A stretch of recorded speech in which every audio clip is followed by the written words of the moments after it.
Promotional consideration paid for by the following.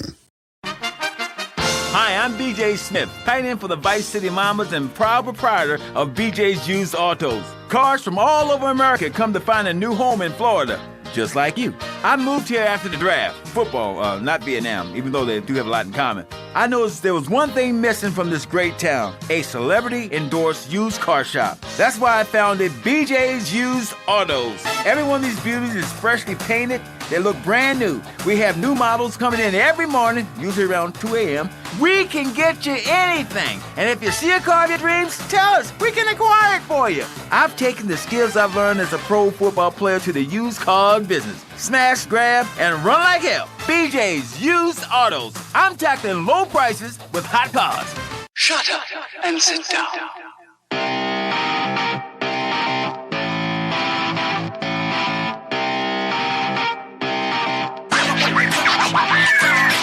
What's up, everybody? Welcome back to Third Shift. This is episode 464, and I, of course, am your host, your funky leader, the greatest man who's ever lived. It's me. Whew. It's Matt. And I gotta tell you, with me, as always, it's the Light Bearer, bringing the Beastmaster. Third Shift is Eric, and he's here to tell us how his week was. Hey, Eric. Hey. How was your week? This is one of those weird weeks. I don't know what happened. I'm not sure. I don't know how the weekend went. I don't know if I did anything that was actually like really cool, productive, fun. I'm not sure. I don't know what happened. I hope the listeners can understand this. I hope when you get older, when you're 40 plus, you start to understand that like weeks go by like this sometimes where you go, I don't know what I did. And I thought about it. It's not like Matt just asked me this question a second ago and that's the first time I've even put any thought into it. No. About an hour ago, I was like, man, what did I do this week? And I'm like, I don't know. Think about it, Eric. What'd you do? I don't remember. I mowed my lawn. I know I mowed the lawn. That's about the only memory I have of the weekend. So it couldn't have been that bad, but it couldn't have been that exciting either. So it was a week, Matt. It was like you say, it was a week. Now I did play some games, and by some games I mean one game, and that's Unicorn Overlord. This is the game, the accidental game. It shouldn't have been the game, but it became the game. And here we are. 60-something hours plus in, and we're still having a great time with it. I gotta say, man, I'm a little frustrated, though, because I just broke into the A rank. So now I can put 5 players per party, but they want 200 freaking points to open that up. Yep. And I've got 7, 8 people who have no home right now. And I'm like, well, it'd be perfect. I could put them all in a home right now with all my different parties, but I can't because I don't even have 200 honor points, let alone 2, 4, 6, 8, the thousands of honor points that I'm going to need to open up every slot. So I'm very mad at this right now. I'm not happy. And then the highest ranking like trial place I have is a level 15 one. Well, most of my teams are about 17 through 22 in that range. So I'm like, well, I can go grind that, I suppose, but that's not a great grind to get honor points and of course level up and whatnot. And I'm like, and plus, I want to progress the story. I want to have fun. I want to go see what's going on. I want to do stuff. But I don't want these players sitting there homeless, jobless. Especially, I just got this elf chick. She's gorgeous. She's a gorgeous elf. Beautiful elf. She needs to be on a team. She has to be somewhere. So I put her on a team, but then I had to replace one of my OGs. And I'm like, he don't rate that. He's been with me since the beginning. He don't rate sitting out of the party. But here he is because this beautiful elf is on my team now. I have to have her. This is the exact spot. There's a beautiful elf, and there's like a kick-ass elf dude. Mm-hmm. And I was in the exact same spot you were. And I went, what am I supposed to do with this? How could I do anything with this? And that's when I said, I'll deal with it later, and never did. Mm-hmm. So we'll see. Push through, Eric. Push through. Be a better man. I'm going to do it. I'm going to go grind like a psychopath probably tonight. And I'm going to try to at least open up 2 or 3 parties because I said I got about 6 people right now that are homeless. But like 3 of them or so, I don't really care about. I'm like, whatever. I didn't really do much with you anyway. Your stories were kind of small. Some of these side quest stories, it was literally just hey, you're going to be a bad dude and I'm going to get you. And then you go, I'm going to get you. And then you get them and they're like, oh, sorry, bro. And then you're like, all right, you're on my team. You are right. Because I remember that too. But when you have a place that they could go, now them being homeless or unhoused, cool. Now them being an unhoused person is not a cool thing. It's not a cool thing overall, but I'm trying to trick myself into just being like, it's okay if a couple of them stay homeless. as long as some of them aren't. Not okay. Because there's no way I can get thousands of honor points realistically through the latest trial, unless I find one here in the Elflands that's level 21, which maybe I just haven't progressed enough. But overall, loving it. Once again, I just gotta say these character models, the art is just through the roof. It is insane. I want to do every battle. I really do. I'd love to do every battle just so I can keep staring at all the artistry of all these different characters. But I got to play this game, so I can't. You have to start fast forwarding battles. And I've got it to the point now where I go, I'll only do the final battle. The final battle I'll always watch all the way through. The ones prior, though, no, I'm going to fast track and we're going to get this ball rolling here. I can't keep watching all this stuff. So that's what we've come to. And a match not in his head, so I'm assuming that's what he ended up doing as well. Yep. And I would love to hear from James and see if that's what James did as well. I know it is because I asked him about it. And he was like, yeah, you just got to start skipping everything. And I was like, but I felt so bad about it, but then I did have to do it. But you do. You really do. There's just too many battles, and you can't watch them all. It's impossible. So I've been playing that, having a good time with it. I'm now in the Elven lands. I've gotten done. I've beat the hell out of the old Drakenhold area. And, of course, the Corneus or whatever the hell area that is, except for the end game. That's all done. So we're 2 down, and we got like 3 to go. Having a blast. And then last but not least, I've been watching anime. And this is probably where the weekend went. This is probably where the week in general is kind of gone. There's a lot of good anime out.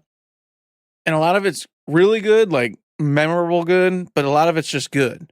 And that stuff I don't remember. I remember, obviously, when I go watch it, but if you go, Eric, what's the 7 you're watching right now? I don't know. So, I couldn't tell you.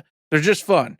And that every night I go, hey, I'll game for a little bit. Let me get an anime. And there's just a whole list of stuff to watch. And then it's just, and all of a sudden here you are, another Thursday. What'd you do? I don't know. I watched a lot of shows, I think. That's what I did, probably. And that's it. That's what I've done, Matt. What about you this week? It's been exactly that kind of week for me because I had to think. Last night when I was putting my stuff in the show notes, what did I do this week?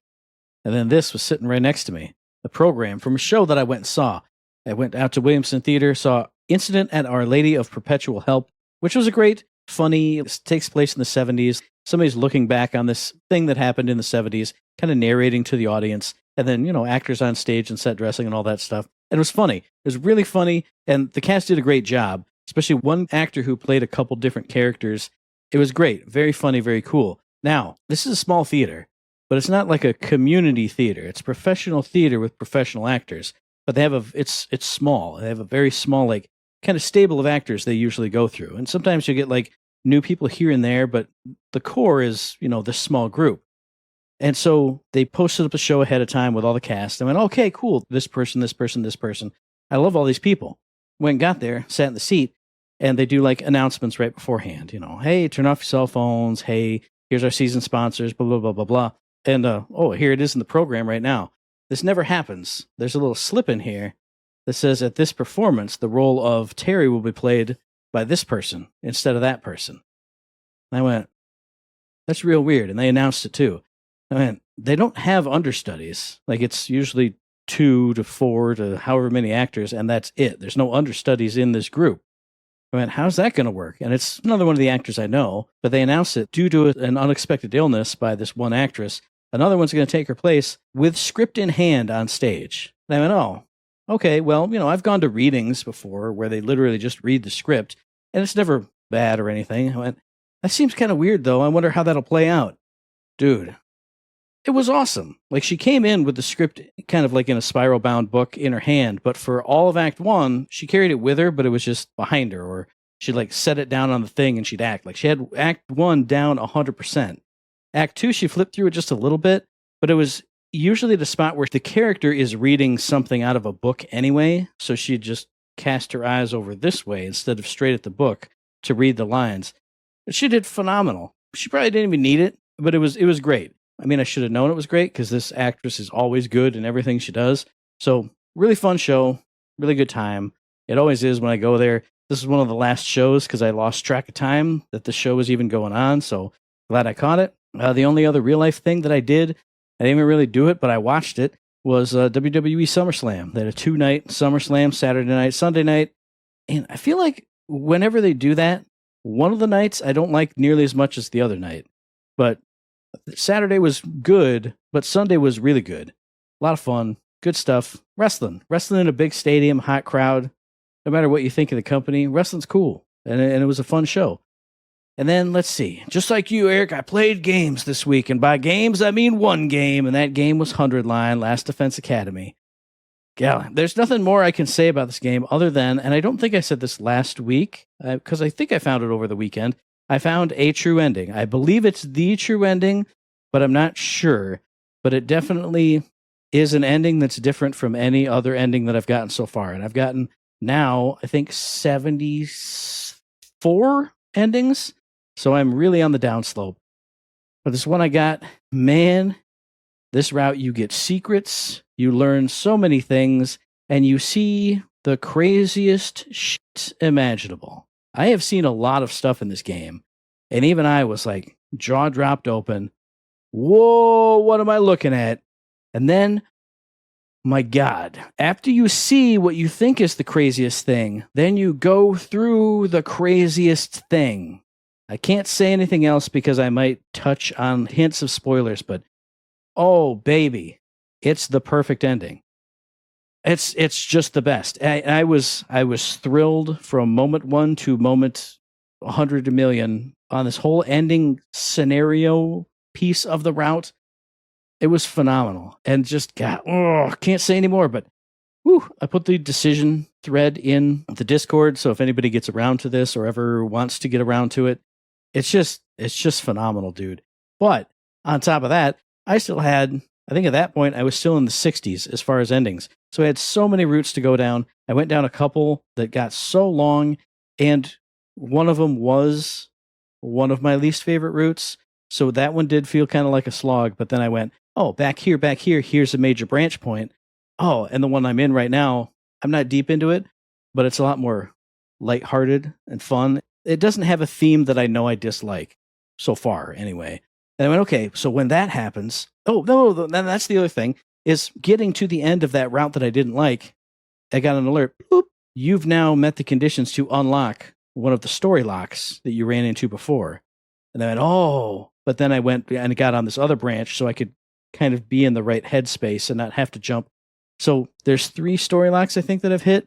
So 1 is open, 2 more are left. So it makes me think that like a true ending has got to be behind that, because if you have to lock out pieces of it, like it's got to reveal something, but I don't know. But man, that ending that I put in the Discord that I really want to talk more about, but I just can't. Oh, it was so flippin' good. Oh my God, it blew my mind. So good. The thing you have to do.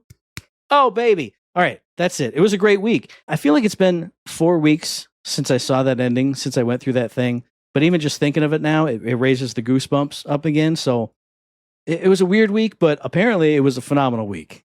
By golly, I'm glad you had a phenomenal week, Mr. Matt. And I'll tell you what, you're going to have another phenomenal week, because I got a surprise twofer for you, because the first one's pretty short. There's not much to be said here. It's Gradius Origins, brought to you by Konami. Games from long in the past. You got Salamander 1, 2, and 3. You've got Gradius 1, 2, and 3.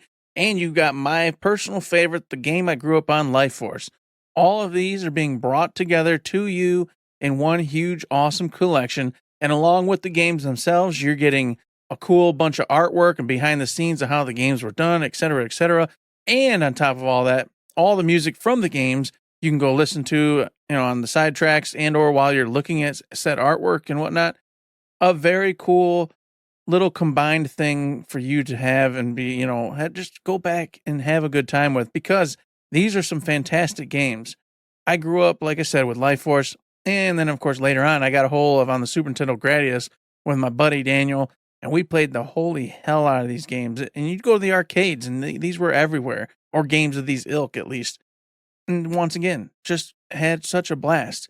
It's some shmups, you're going with the whole little. I don't even. It's stupid. I'm not explaining it to you. You know what these games are, people. All right, ships, boom, boom, boom. You get your whole cool little loadouts. You get your, do I want missiles going top and bottom to control the baddies that are along the walls and stuff? Do I want to get lasers? Do I want to get the force shields? So if I make a mistake, I get a second try.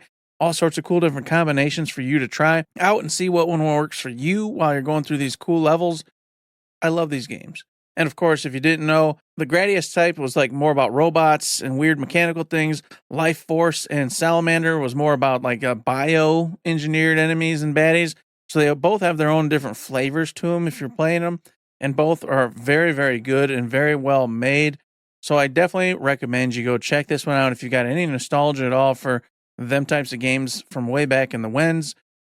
And of course, since there's not too much to say beyond that, I saw an article today, Matt. In fact, it was like 15 minutes before the show, and it blew my mind. And you're going to talk about it kind of later.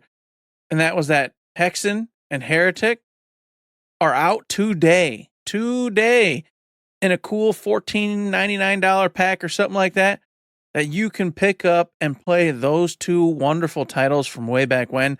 Heretic, I don't have much on. I don't know if I played it when I was younger or not, but I know for sure I played Hexen 2, which was, I don't remember what the subtitle was anymore, but it was Hexen 2. That I played the hell out of on the Nintendo 64. I mean, I played this front door to back door, and it was harder and tougher than nails. But of course, back then, you know, when you bought a video game, you committed to the video game because, well, it's yours now and you ain't getting one for a while. So I played the holy hell out of that, and I loved it. And I'm one of those little, dweebs who's been like, bring back Hexen, bring back Hexen. And even though there's probably like maybe 10,000 of us total calling out for this title to come back, I am one of them. And I can now go for $14, pick that bad boy up and play it and just get that nostalgia bit all over again. I doubt I'd actually go all the way through. Who knows? Maybe I'm a lot better at these types of games, for old school first person games. Think of it. Raven Studios is the one who made it under id, who published it. So you know what the feel is going to be like. Just think of Doom, all that good stuff from back in the day. That's this, but it was with sorcery and whatnot as well. Very different, very good. I was just stoked. I got hit twofer, and I was like, oh man, a Gradius collection? That'd be really cool to have. And then 20 minutes ago, I saw this, and I went, oh my God, I can play Hexen again? Are you kidding me? And then Heretic, which I don't think I ever got to. That's a cookie. I feel really good about this week, and just the nostalgia bits coming my way, and the cool old games that I get to play again, and forever have, because now they're on the new systems, which I can purchase and keep. And I'm sure going forward, as we've established, you're going to be able to play anytime you want with any of the systems from now on as well. It's a win-win for sure. I knew you would like that one when I found it for the Game Pass. Surprise, spoiler alert, it's on Game Pass. But I saw it in there and I was like, Eric's going to love this. And I looked at it, and I've never played Heretic either, but I did play Hexen with my buddy on his N64. I never had it, but he rented it a lot. And I loved it. I was never a Doom guy, but this, I think, with the spells and the different, because it was like demonic stuff too, right? For sure. Mm-hmm. There was something about it that I vibed with this. I never vibed with Doom, but I loved playing Hexen whenever he would rent it. We're just like, oh yeah, we're going to play some Hexen. Woo! Seeing the screenshots, that boomer shooter style, it's just like, there I am. I'm sitting on his bed because he had this little small room. We're playing it on his little CRT right there. God, jeez. So good. But man, another thing that made me go, oh my God, geez, so good, and clench my teeth and clench my fist is the game that I have for the release this week. Because I was scrambling, I was scratching, I was digging, I was clawing. I was on this indie game channel, that indie game channel on YouTube going, what are they going to talk? What released this week? Nobody had anything. Absolutely nothing. Last night, I was on that calendar that our buddy Noble shared. Nothing on there was scratching the fancy. I was like, golly, what am I going to talk about? I don't even know what I'm going to talk about. Maybe I'll find something from like 4 months ago I'll talk about. And then I woke up this morning, and I went and looked at my phone. And as I looked at my phone, it went ping. A Steam alert pinged me and said, hey, brother, Artis Impact is now available. And I went, oh, snap. And I dropped my phone on the floor, and I did a little happy dance because Artis Impact is available now, today as we're recording this, the 7th of August, developed by Moss, who is one single developer, one single man. And if you see this game in action, you will understand why that's so impressive. But it's also published by Fusion for PC only. I already said it. I already spoiled it. But dudes and dudettes and all the in-betweens, go and watch this game in action. This game looks so fucking cool. In the regular gameplay, you're a character. It's like post-apocalyptic world. AI has taken over everything. But it's still, a world you can go around. There's shops and people around. but you are pixel arting. And you are so nice pixel art. And it's like long pixels, like I've talked about, but not super detailed, but really evocative pixel art. And you're going around, but the animation in this pixel art area is flippin' phenomenal. It's so good. It's so fluid. It has so much life to it. But then this is also that one, we've talked about this before on a showcase, where when you have like an impactful scene in this pixel art section, it goes shunk, and like a manga cutscene comes in. So you get a close up of your character's face in that black and white manga style. Or, you're arguing with this other character. So shoom, your manga portrait is over here, his is over here. And it brings so much more detail to this already really evocative, really beautiful pixel art world. But now you see it in so much more detail. And you would think they would do that because you can't show off much with the pixel art. But there's so much personality, so much cool stuff in the animations of that pixel art world. Now, this is I think this is an RPG Maker game. It sure doesn't look like it, but it takes place from that kind of isometric-ish perspective, that top-downish perspective, and then you go into turn-based battles. Dude, just watch the way your character twirls their sword when the battle flippin' starts, just when it starts, to say nothing of the combat animations. They're so good. It's so smooth and so detailed. You are still a simple, like a long pixel, not simple because you're not fat pixels, but you're a simple character, black and white, and you got a little face and you got a little sword. But the way everything moves in this game, my God, it's so good and so beautiful. I've seen one little cutscene they show in every review, because I watched a review from the Single Player Squad and one from RPG Talk, 2 smaller channels on YouTube. And they show one spot where you're just going into a store or something, and you go like you're going in a regular JRPG, and then it has like a cut in, and you get a more detailed bit of you going into the store, and like your character's got like a big cloak on, and it goes whoosh as you like swoop through the door. This game looks like nothing else. Looks so cool. I've heard the story actually is also really hard hitting. Like there is some emotional stuff going on in the story where your character and your like little AI companion bot, you're going through some stuff. But at the same time, I've heard that the main character you play as obviously you're a badass because you're doing all the sword stuff that you have seen now because you took my recommendation and went and watched some trailer and some gameplay. But you're also like, you're a badass, but you're kind of cheerful and kind of not jokey, but a little silly, a little naive. One of those channels referred to her as like, you're kind of playing as Goku, where you're like, you're the badass, but you're kind of wheeling dealing, you're having a good time, but then you are going through some stuff. And there are bright colors and bright things in this game, but obviously some stuff is going wrong because you're out there hunting AIs, hunting robots. Obviously bad stuff is happening. I'm not going to spoil anything about this game for myself. I cannot wait to play it because Jesus, just look at it. Just look at this game in action. I've heard it's fairly short, 6 to 10 hours, but man, this game looks like nothing else. Everybody should at least look at this. You should buy it. You should play it. You should support the solo dev because they did something special in this game. They even said it, like I think either on their Twitter or in a press release, no AI, no nothing, just hard work, single person working hard, making this goddamn game. Jesus, everybody should support something like this. It looks phenomenal, looks crazy, looks amazing. Woo! Check it out. Yeah, I'm looking at it right now. It looks really cool. That looks like a title to get right there. Gosh, dang it. Don't make me push the button, man. I got too much.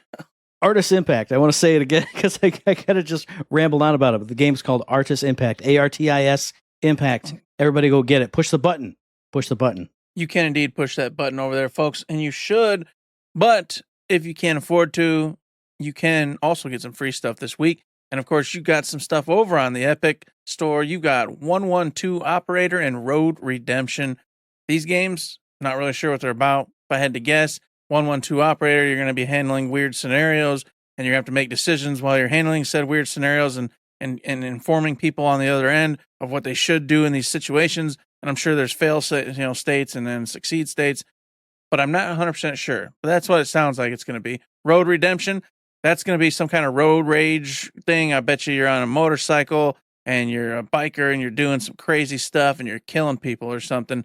Or you were a bad guy that was on a motorcycle. Now you're a good guy. And that's why it's called Road Redemption, because you're redeeming yourself from what you used to be in the past by killing bad guys instead of killing other good guys. Or you would be a bad guy killing a good guy. You know what I'm saying? I bet these games, I bet that's what they are. So go get them. They're free right now for you on the old Epic Store. I feel bad for Road Redemption because it sounds a little too close to, what was it, like Ride to Hell Retribution, the notoriously awful game from back in the day. That's all I could think of. Woo! That was a terrible game, but Road Redemption I'm sure is cool. Just like the Game Pass games this week. You got Rain World, in which you are like I'm just going to say it, you're a Hollow Knight looking thing, going around surviving with a spear, hunting and fighting animals, and other things are going to fight you. Then you got Assassin's Creed Mirage, one of the most recent Assassin's Creed games that I think people said it was too expensive at the time, but if you got Game Pass, it's free for you right now, so you might as well go check it out. You got Heretic plus Hexen. Oh, I wonder if anybody's been excited to play that. I don't know, everybody thinks that's pretty cool. And then you got the Game of Games. The Game of Games, and I know Eric's happy for it. He's smiling. He's typing away right now. He's like, guys, please download to my PC immediately. Yep. Farming Simulator 25. It's the newest one, brother. You got to get on. I can't wait to get to it. But while I'm waiting to get that download going, I went over there and I said, Amazon, what you got for free this week? And went, oh, hey, buddy, I've got Sid Meier's Civilization 3, the complete edition. Whoa, man, if you want to do all sorts of really cool world building and all sorts of crazy stuff, they've got you covered right there with that one. You also get Thief Definitive Edition. Everybody knows what Thief is. It's been around a long, long time.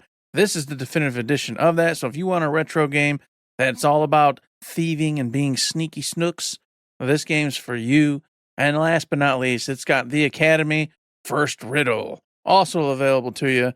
I don't know what the hell this game's all about, but hey, it's there for you. All I can tell you is it's not what it's supposed to be. I know. It's not what it should be. I know. I looked it up. I did too. There's like 3D. There's characters walking around. Why would you do that to me? Like, yeah, how dare you? How dare you? But I do want to shout out one thing, and I won't, we won't go big into it, but where the hell is it? I got it here. Now, we talked all last week about saucy games, and Eric loves all these dirty games. Saucy games. No, I don't. Wife could listen to this. I don't. See, there's part of your answer, Generic. It's also a fail-safe. Because a lot of you schmucks are married with children. I can't be out here going, oh, I love to play those pornographic games. Whoa! And then the wife goes, what the hell did you just say? And then you're in trouble. So, not happening. I've never seen a game like that in my life. But if you want to see games like that, and you're like, now I'm just saying this. I'm just saying this because it's the Wario 64 post here says, I think it was called Freedom to Buy Games was the code you could enter. And Wario 64 says some interesting games for free on GOG. So if that's still out there, some group or somebody who felt like you should have the right to buy and play any kind of games you want did give that code for some saucy games for free on GOG. I went and redeemed it because I'm curious. I just want to know what it is. And like my cart was just full of all these games for free. Maybe I'll probably never play them, but I was like, hey. Once again, more free games. You know, nobody can take it away from me now. GOG has got the hookup. That's right. GOG knows it. Well, I need to go maybe look at this GOG just for scientific reasons. I don't know. Maybe go look at it. You know, I got nobody to yell at me. I can do whatever I want. I do what I want. But of course, we ain't done free games yet because PlayStation's free games for the month came out. And I can tell you what one of them was. The only one that really matters, to be honest with you. And that's Liza P. Liza P is free for you to pick up right now. This game is phenomenal. It's amazing. It's great. I'm having a lot of fun with it. Ultimately, though, it is on pause because, Unicorn Overlord kind of took over my life. But I will be back to it here very, very shortly because I don't want to get rusty because it's hard to, break that rust once you get out of it too long. But the other two games, one of them's My Hero Academia, something or rather, some kind of My Hero One's Justice 2. There you go. That's what it is. Yeah. I have no interest in this, so, but if you do, go get it. Go have a blast. And then it's another PS4 game for the other release.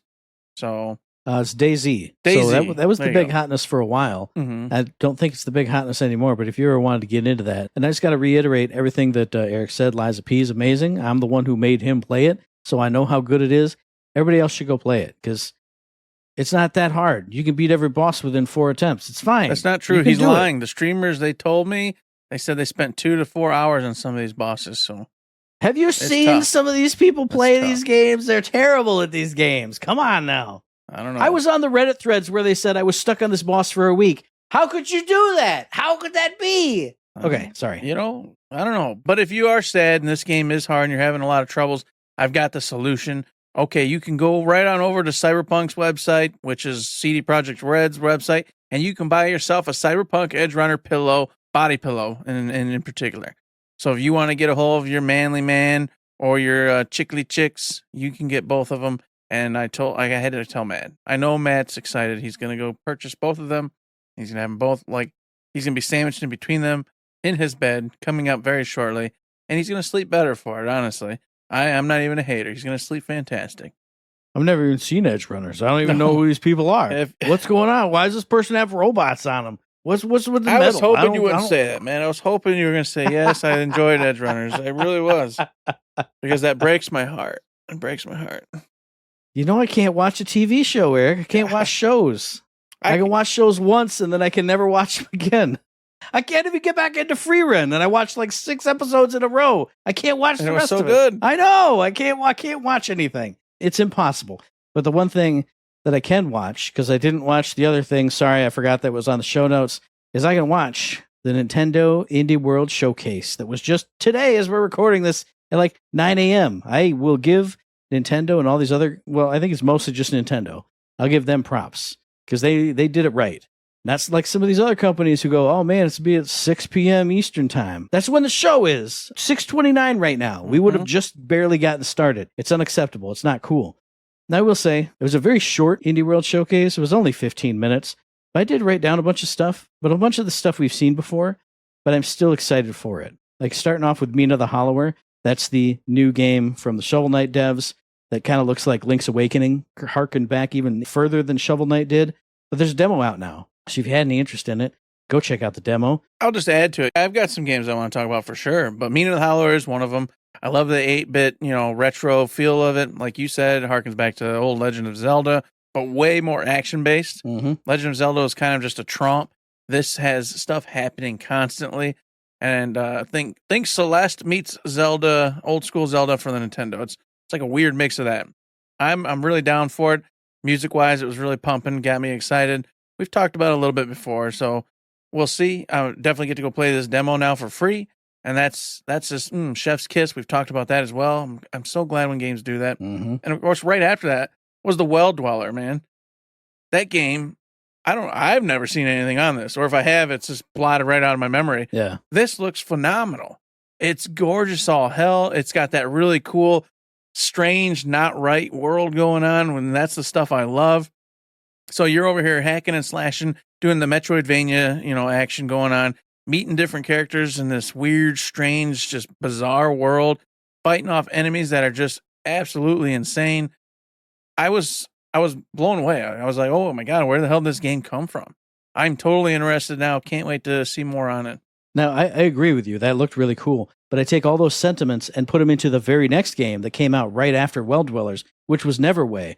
Which was like that creepy Cthulhu Harvest Moon, oh, hey, you're here to inherit this new property and you can talk to people in the town, but something wrong is going on in this town. And then it immediately cut whoosh, for 2 frames to a really detailed picture, a creepy picture, a really detailed pixel art. But then it goes back, oh, hey, we're back to the normal gameplay, which looks like old Harvest Moon, but on Neo Geo Pocket Color, because it had that Neo Geo Pocket color palette to it. Purples and greens and things. And then it just kept cutting to these little cutscenes of this really detailed pixel art of your character falling down a well or swinging a sword or going through a creepy door. And obviously you were there to fight or was it fight the thing or find out about the thing or join the thing? You ended up you made a pact with the thing. Make a pact with the thing. Okay. Yeah. Yeah. You made a pact with it. And it's all about protecting that area or protecting it and its own in that environment. But like you said, it's all Cthulhu-like and things are just not going the way they should be going. And then it showcases her sacrificing herself to get more powers or change a situation or scenario. I wasn't really sure on that one. Mm-hmm. But like you said, it was super just dark and creepy. And then at one point you were in the normal town and it's and all of a sudden everybody had these weird shadows of themselves and stuff was happening. They were trying to kill you at that point. And then it went right back to being a normal town again. And then you were having your heart impaled by the being whom you apparently have the contract with, I imagine, or serve. So yeah, very cool, very dark, very strange. This was the other one that really got me. So this Nintendo Indie kind of went front side went boom, boom, boom. And I went, oh, I'm so happy. And then the rest of them kind of, man, I didn't really care about, except for one other one. I agree, but for me, it was because so many of the other ones in the backside we've seen before. Like I've talked about, Is This Seat Taken? That's the one where you're putting people who have very particular tastes in their seats. Just a cute little puzzle game. Same with Ball Pit. We've seen that before. We've seen the ball break in action. I don't know that we saw the building the town before, or if we did, I forgot about it. And that was the part that this is the only other game that I was interested in, because of course anything with Devolver I want to at least pay attention to. I love the ball bust in action. I love the different abilities you can get to change how it goes and what's going on. And then of course they talked about the different players or NPCs you can get that'll assist you with their own abilities, which then can be incorporated into your own abilities. That was really cool. But just like you said, the town building portion, I got scared, and now I'm not as interested in it anymore. So I went, was this in the previous one? I don't remember.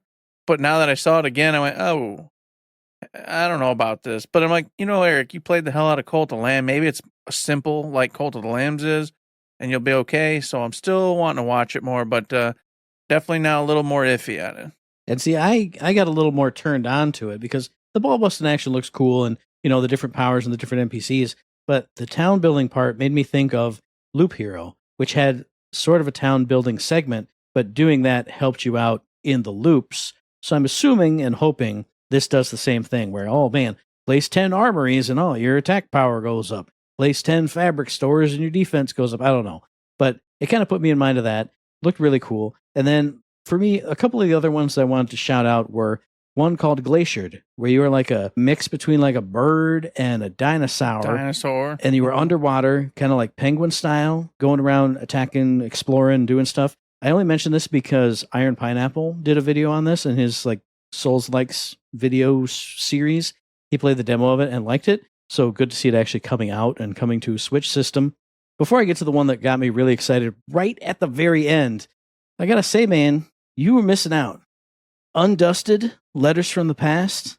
How could you not love a game that looks like almost sort of like 2D Power Wash Simulator? Because you got 2D objects that have some dirt on them, and you gotta like scrub them up and shine them up, and it had a little percentage that said like 45% clean, and you go and you turn it over, and it's dirty on that side. You go ASMR time with Matt over here. Oh my god, I had to shout it out, obviously for silly funsies reasons, but the pixel art was really good in this too. Like it looked really nice. So I'm sure it's got a story about, oh my god, things that went on back in the day or whatever. But the one that I'm capping it off with, and I didn't realize how cool it was when I saw it. This was, I think, literally in like the last bit where they were showing 5 to 10 seconds of each game. A game called Opus Prison Peak. The first few shots, it looks like you're a dad with a small girl on his shoulders. And then it's like, shunk, cut. Oh, you're going down a mountain. Shunk, cut. Oh, now you're in a town talking to this weird yak, like this big yak creature, like a yokai or a magical beast. And it was like, cut. Oh, the sky is red and you're running through a subway car. Cut. This giant monster is there screaming at you. And I went, whoa, whoa, whoa. This has all kinds of feels of like it didn't look like it, but it had the feels of like a Danganronpa or something. Like you're exploring and oh my God, stuff's gone wrong. And then I got to say, I saw a Blue Sky post about it from Gamatsu where they called it a multi-ending adventure game. And I went, oh, multiple endings, sign my ass up. And I clicked on that article and they had the press release description of the game. And I'm going to read it verbatim right here because it said, Opus Prison Peak is a story-driven adventure game where you play a weary grown-up who finds himself caught outside of reality. Does that sound like two guys you know, Mr. Eric? Like every day of our lives when we go to work? Come on. In Wonderland, yeah. But it says, using your old camera, you'll explore an ethereal realm and its ties to the world you left behind, uncover its mysteries, and ultimately find your way home. You are a weary, middle-aged photojournalist, retreating from a life of disappointment in the city to find solace in your roots, but an unexpected accident leaves you stranded in an ethereal mountain realm where you cross paths with a mysterious girl. To uncover the truth of this enigmatic world and find your way back home, you must gather clues and piece together its mysteries, all with nothing but the old camera in your hands. And I went, that sounds kind of cool.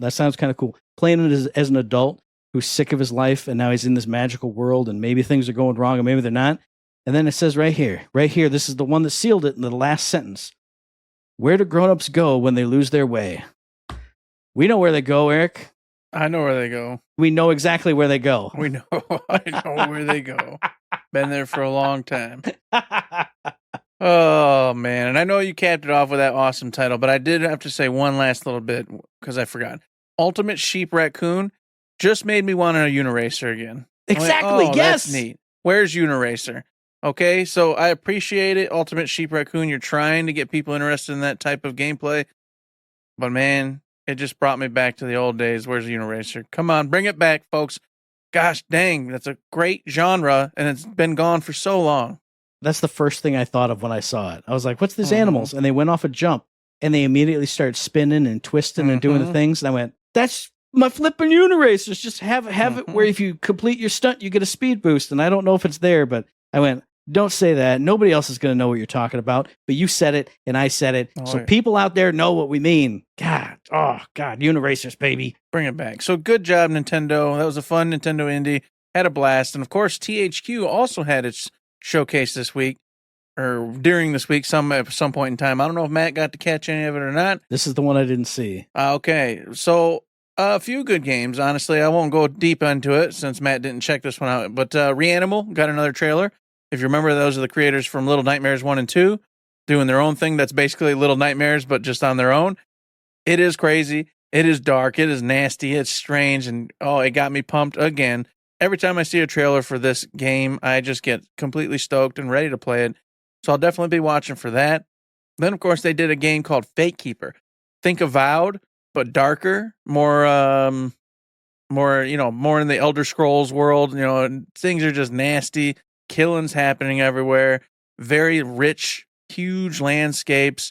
The whole trailer was just this weird humanoid-like figures saying they came from the innards of the earth, and they came out, and then they had to do battle with the people of the clouds, people of this, the druids. Then they had to fight their own kin that were the darker, weirder versions of themselves. And it was just really fun to see them go through these different baddies that they're fighting in these different areas that they're going through, and how they think you, the Fate Keeper, might actually be able to change the tide of things, and there may be hope yet. The game looked gorgeous, and it was the first person with the old sword and sorcery in hand, and, I'm a sucker for those. I always want to give them a try. This was no different. It looked really good. Can't wait to check more out on it.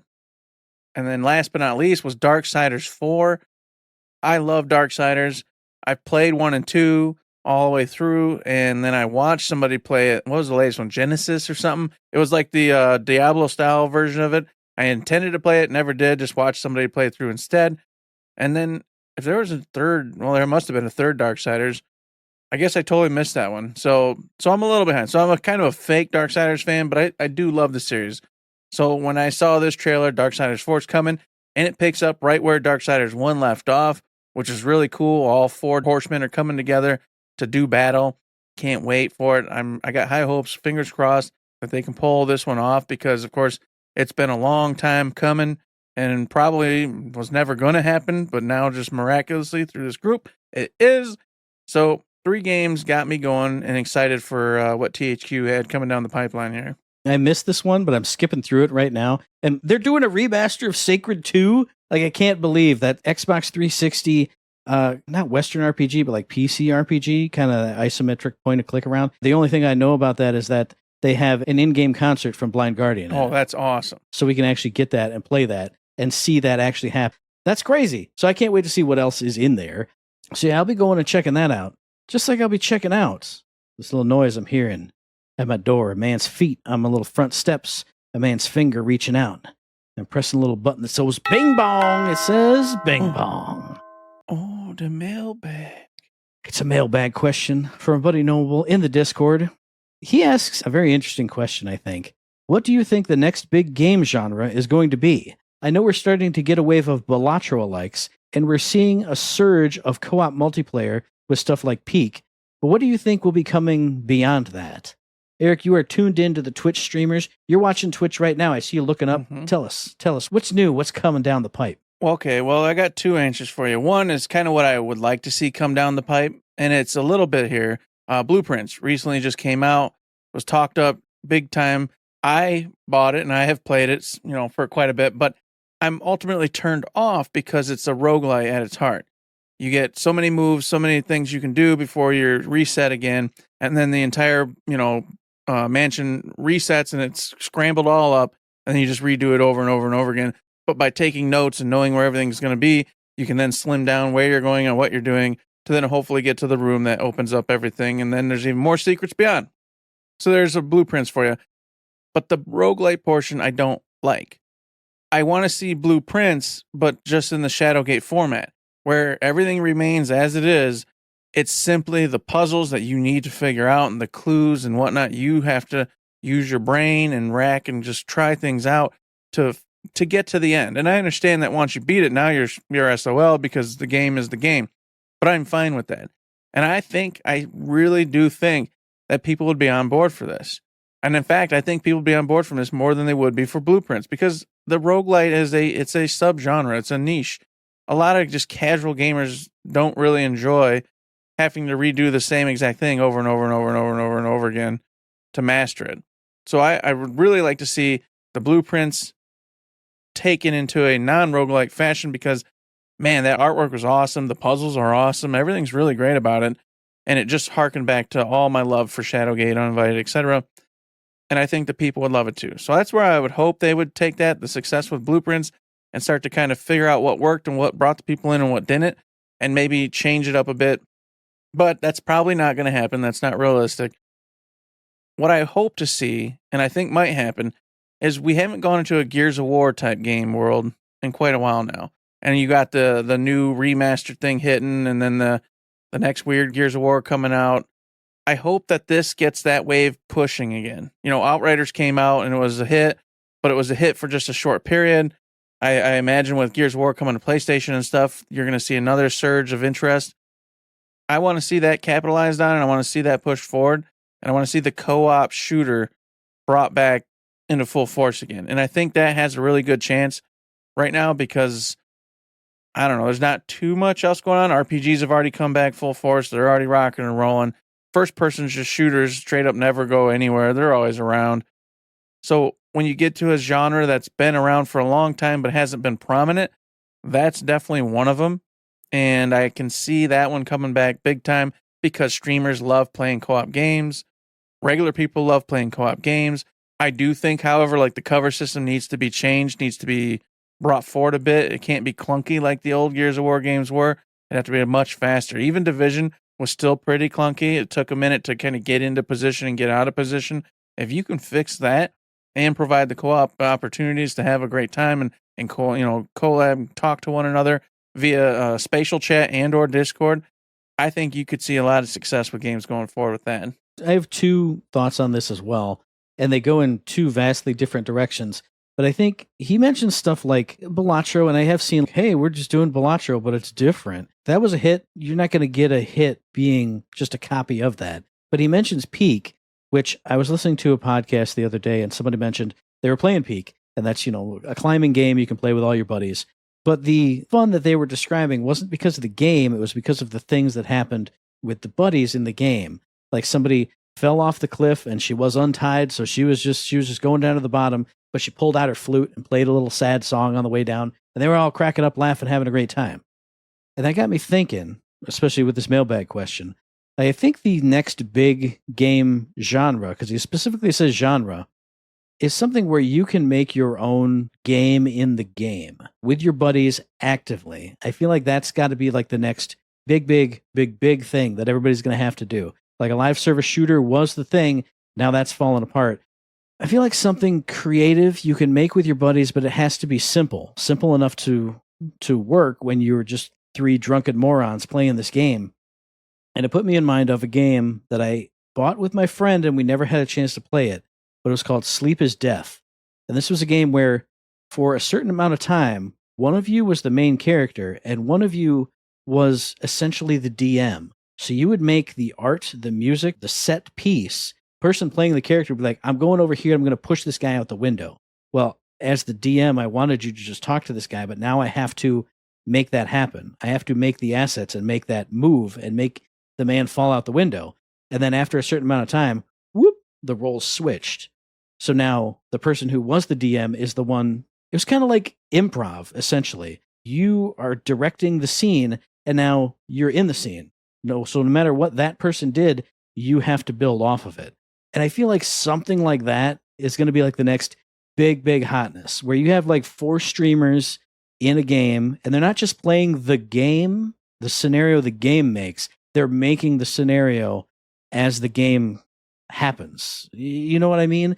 But I feel like that's probably going to get into like the AI part of gaming. Oh, how can we make a game and know what they're going to do and have it actively happen right then? So it'll be a less crafted game, but you and your friends just make it whatever you want to make it. Like, I feel like that's the next big thing. But then the other part of me who says that's probably, you could probably only do that on a major scale in some kind of AI, big garbage AI fest of an industry, then says, well, the response to that is going to be going back to something like Artis Impact, something like Death Stranding 2 that feels crafted. Like somebody made this for real. Like they made the scenario and you go through it. After this kind of sleep is death to the nth degree is the big thing, then people are going to want to go back to the old school style.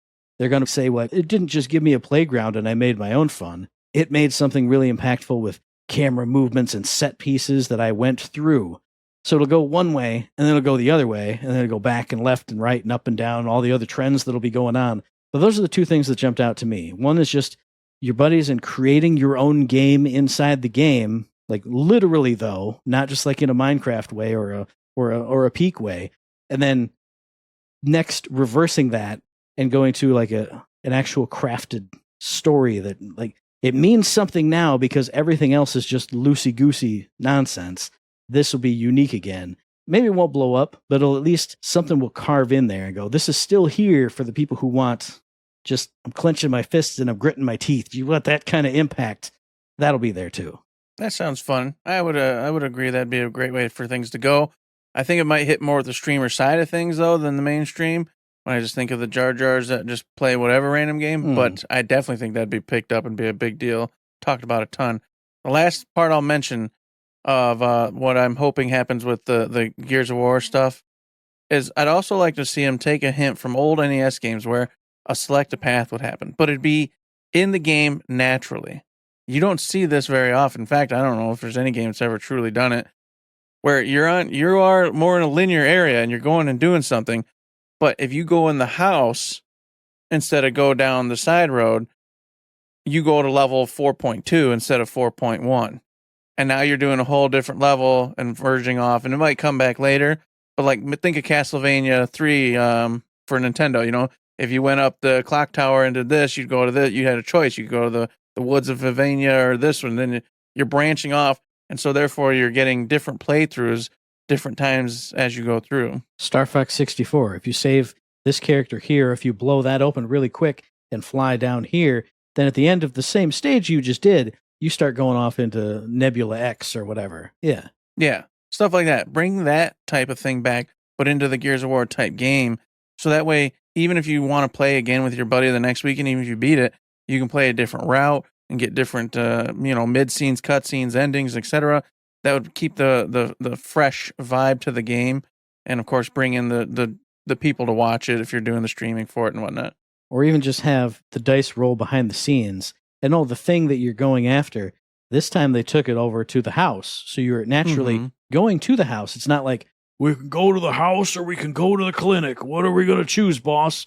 Freeze frame, choose a side. But like this time, well, they got the package. They're going to the house. But next time you play it, they got the package. They're going to the clinic, or whichever percentage of the time. That'd be pretty cool. Yeah, or if you accidentally send out a grenade and it blows the bridge up while the bridge path is blown up, you blew it up. It's too late. Now you're going this way, that kind of stuff. Or if one's a little harder and one's a little easier, you throw that like Left 4 Dead director kind of in there. Or you're having a really easy time, they're naturally going to go to the hard zone. You're having a real rough go of it. Oh, well, they went down into the valley of pigs and lettuce. Oh, there we go. It's a nice little easier time. Yeah. So that'd be cool. That'd be great. And like you said, your idea would be awesome as well. Just for that streaming or drinking times, just having a bunch of fun with friends and creating basically like mini D&D scenarios almost. And then the how out of control it could get would be, up to what the game devs do. Like you said, probably involve a lot of AI because it's got to generate all sorts of wacky stuff that you're creating. You can't think of you can't think of everything some drunk idiot's going to say or do. So You got to have AI in there to on the fly be, okay, generate banana, generate this, blah, blah, blah, blah, blah, go. What about you out there in podcast listener land? What do you think is going to be the next big thing? And what do you think is the answer to Uncle Matt's Trivia Corner this week? You remember last week's question was using a pun referring to both the game's long-awaited status and the use of time travel in its plot. What is the full title of Crash Bandicoot 4? That is Crash Bandicoot 4, It's About Time. And now, we flipped the cards because it's a new set of cards this week. Oh, baby. Now I'm going to start with the other one because I know this is one that Eric should get. Oh, No, I shouldn't say that. I'm sorry. You shouldn't say that. It's stressful. Oh, God. Regardless, the question for this week is, in which game would the player use a super shotgun with a meat hook attachment?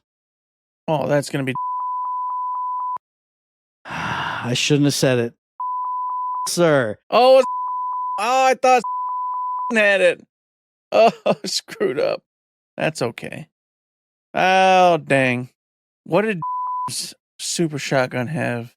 Did it have nothing? Was that just the OG Super Shotgun and then added the meat hook? Because they changed it again and obviously, Yeah, no, I don't feel bad. I mean, I've played all three and, me, it's... Damn. I should have said and then you'd have been like, oh, come on.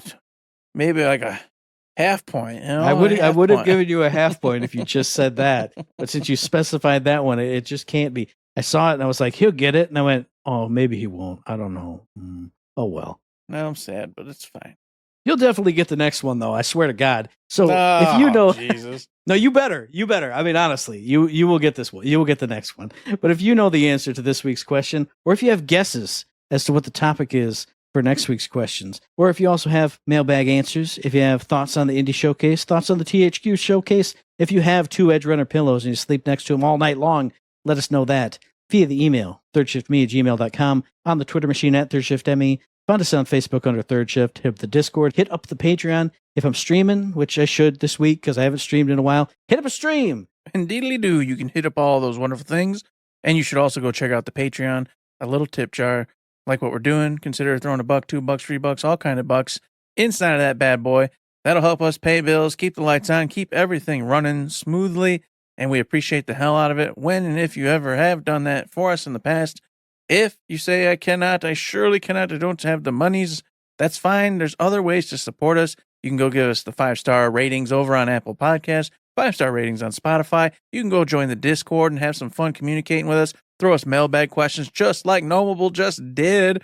And you can also support us by doing and watching streams and any other kind of interactions with us in general is just fun. Okay? And we appreciate it. We also appreciate you listening to the very next episode, which will be dropping on around the 14th of August on iTunes, Stitcher, on Poppy, on Spotify, and on YouTube. And as I always say, hey, if you like what we're doing, like to help us out, please give us a like, a rating, review, a comment, a subscription, and any kind of good thing on any one of those good services because it does help us out, and we really do appreciate it. And I was just listening to a podcast on the drive home, and they said, oh, yeah, we're here on Apple Podcasts and Spotify and the YouTube. And I went, no, you're on iTunes, on Stitcher, on Podbean, on Spotify, and on YouTube. That's probably not true for you, especially you're probably not on Podbean, but you got to say the wrong things and make the people confused. That's what you're supposed to do for a professional podcast. You're supposed to say all the wrong stuff and do it wrong. You have to use wrong nomenclature. Yes. That's what we do here. Do the wrong thing.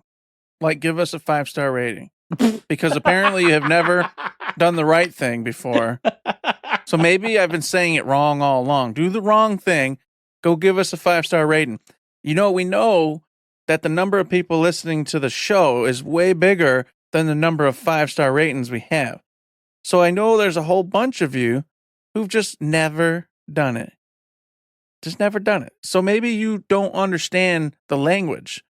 So go do the wrong thing and give us 5-star ratings. Let's see if that works. Get out there, folks. Give it a shot. And with that, there's nothing else to say but don't forget to say.